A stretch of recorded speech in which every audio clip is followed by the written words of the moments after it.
Hello, dear students. So, in this lecture, we will discuss about the phases of RAD model. अब आपके दिमाग में होगा कि सर phases तो starting from communication, planning और then हमने modeling के बाद testing के बाद हमने deployment देखा, तो ये तो हो चुका है। यहाँ पर हम जो phases की बात कर रहे हैं वो कम्युनिकेशन प्लानिंग के बाद और डिप्लॉयमेंट से पहले की बात हो रही है। मतलब जो अपन ने 30 से 90 डेज का जो अपन ने टाइम लिखा था ना, यहाँ पर जो एक्सरसाइज हो रही है, इस एक्सरसाइज में जो फेजेस हैं वो बेसिकली बहुत ही इंपॉर्टेंट है और हम उनकी बात कर रहे हैं।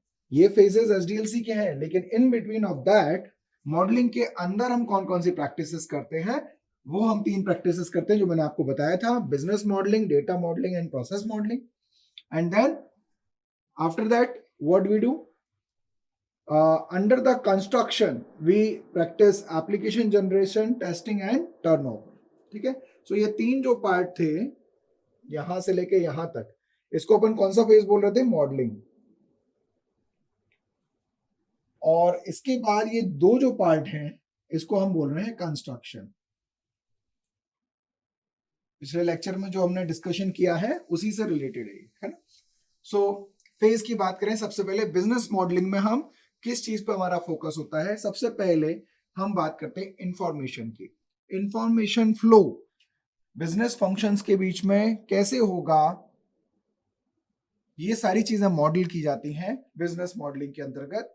इसमें बिजनेस प्रोसेस के अंदर इनपुट इंफॉर्मेशन कौन सी होगी और आउटपुट इंफॉर्मेशन, मतलब उसका रिजल्ट क्या आएगा। बिजनेस प्रोसेस में इनपुट और बिजनेस प्रोसेस का आउटपुट, उसमें कौन कौन सी इंफॉर्मेशन एज अ रिजल्ट आ रही है। देन उस इंफॉर्मेशन को कौन जनरेट कर रहा है? कुछ एक्टर्स होंगे, हम उन एक्टर्स की बात करेंगे इसमें।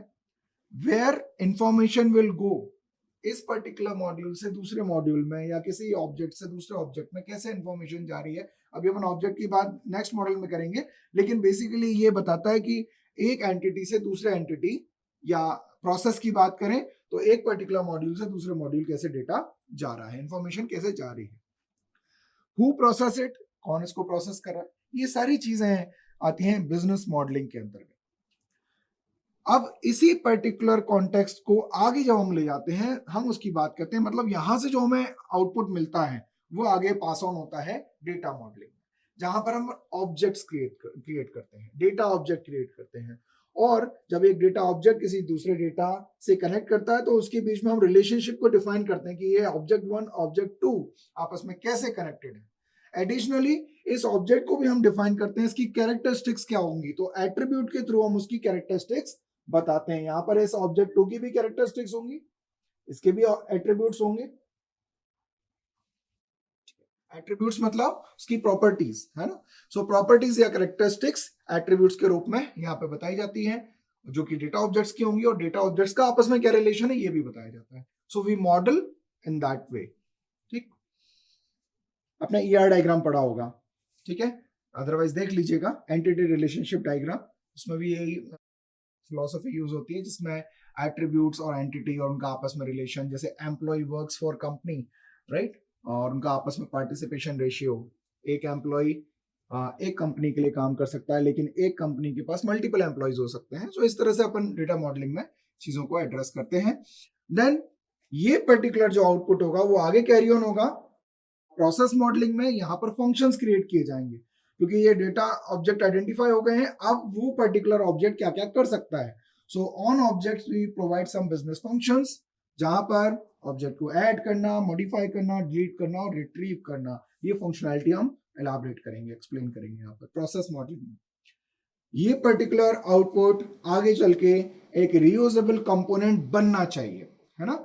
सो यहाँ पर हमारा पूरा फोकस होता है। अब ये देखिएगा यहाँ पर ये मॉडलिंग पार्ट में 3 पार्ट थे। अब कंस्ट्रक्शन में हमने एप्लीकेशन जनरेशन की बात की है, और यहाँ पर हम चाहते हैं कि एक रीयूजेबल कंपोनेंट बने। So we make reusable component, क्योंकि इससे हमारा फर्दर डेवलपमेंट फास्ट हो जाता है।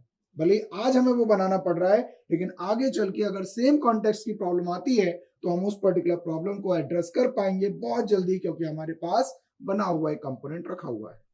और अगर बना हुआ रखा होगा तो अगला पॉइंट आप देखिएगा, use existing, that will be very fast, you can just pick up, integrate it and deploy, right?